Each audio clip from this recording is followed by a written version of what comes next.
విభీషణుడు తీసుకెడుతున్నప్పుడు అది సముద్రం దాటి లంకకెళ్ళిపోతే రాక్షస స్థానం బలపడకూడదు. ఇవాళ విభీషణుడు చిరంజీవి, పర్వాలేదు. కానీ అది భారతదేశంలో ఉండాలి, వేదభూమి. అందుకే ఆయనకి సాయంకాలం సంధ్యావేళ సమయం అయింది. మళ్ళీ పిల్లాడి రూపంలో వెళ్ళాడు. మళ్ళీ పిల్లవాడి రూపంలో వెళ్ళేటప్పటికీ పట్టుకోరా ఒక్కసారి మూర్తిని అర్ఘ్యం ఇచ్చేస్తానన్నాడు. మళ్ళీ రావణాసురుడికి ఎలా చేశాడో రావణుడి తమ్ముడికి అలాగే చేశాడు. 3 మాటలు పిలిచే లోపల స్వామిని అక్కడ పెట్టేశాడు. పెట్టేసేటప్పటికి ఇప్పటికీ శ్రీరంగంలో రంగనాథస్వామి అలా ఉండిపోయారు అంటే కారణం కేవలం విఘ్నేశ్వరుడి యొక్క అనుగ్రహం చేతనే రంగనాథస్వామి వారి మూర్తి అలా ఉండిపోయింది.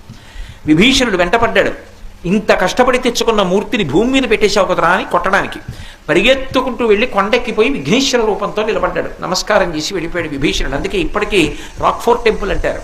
మీరు తిరుచినాపల్లి వెడితే అవతల వైపు కావేరీ ప్రవాహానికి శ్రీరంగం ఉంటుంది, యువతల వైపు తిరుచినాపల్లి ఉంటుంది, మధ్యలో కొండ ఉంటుంది, కొండ మీద ఉంటాడు విఘ్నేశ్వరుడు. అది అప్పుడు విభీషణుడు పట్టుకెడుతున్నప్పుడు రంగనాథస్వామిని పెట్టేసినటువంటి మూర్తి.